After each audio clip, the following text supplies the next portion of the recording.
महाराष्ट्रात गेल्या काही दिवसांपासून गुन्हेगारी इतकी वाढली की प्रत्येक दिवशी खून, दरोडे, बलात्कार, अत्याचार, हत्या, हुंडाबळी अशा अनेक घटना प्रत्येक जिल्ह्यातून दिसतात। यात बहुतेक गुन्हे हे कोणत्या तरी पक्षाचे नेते, पदाधिकारी असल्याने सरकार त्यांच्यावर कारवाई करेल का हा सुद्धा एक प्रश्नच राहतो। संतोष देशमुख प्रकरणात समोर आलेल्या पुराव्याने राजकारणात खळबळ उडवली होती। त्यानंतर रोज बीडमध्ये काही ना काही गुन्हेगारी रोज घडते आहे। पुन्हा राष्ट्रवादी अजित पवार गटाचे पदाधिकारी राजेंद्र हगवणे आणि कुटुंबाच्या अनन्वित, अमानुष आणि अमानवीय अत्याचाराला कंटाळून त्यांची सून वैष्णवीने आत्महत्या केली आहे। यात अर्थात अजित पवारही सहभागी आहेत का हा मोठा प्रश्न आहे। नेमकं वैष्णवी सोबत घडलं काय, तिने आत्महत्येचा विचार का केला, जाणून घेऊ। नमस्कार, मी पल्लवी स्वागत करते इब्लिशच्या या विशेष व्हिडिओमध्ये। पिंपरी चिंचवड येथे राहणाऱ्या कसपटे कुटुंबावर वैष्णवीच्या जाण्याने चांगलाच आघात झाला आहे। त्यांच्यावर दुःखाचा डोंगर कोसळला आहे।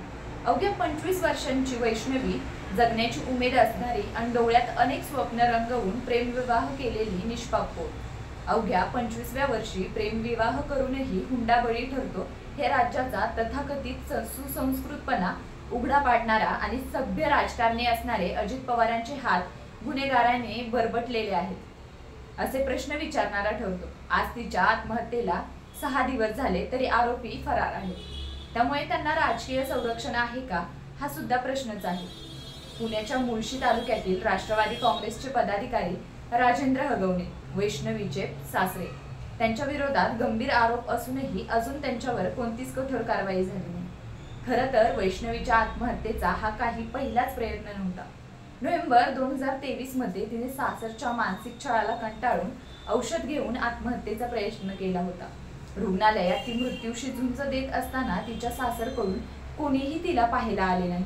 पण यातून सावरत पुन्हा ती सासरी गेली आणि पुन्हा सुरू झाला छळाचा काळ। सासरच्या मंडळींनी तिच्या वडिलांकडून 2 कोटी रुपयांची जमीन खरेदीसाठी मागणी केली। जेव्हा पैसे मिळाले नाही तेव्हा धमकी आली। ही गोष्ट तिने स्वतःच्या आई वडिलांना सांगितली होती, पण तोच त्रास, तोच अपमान शेवटी 16 मे रोजी वैष्णवीने टोकाचं पाऊल उचललं। तिच्या माहेरकडून लग्नात 51 तोळे सोने, चांदीची भांडी, फॉर्च्युनर गाडी आणि वेळोवेळी रोख रक्कम देण्यात आली होती। तरीही हगवणे कुटुंबाची लालसा संपली नाही। छळ, शंका, अपमान, धमक्या हे सगळं ती सहन करत होती।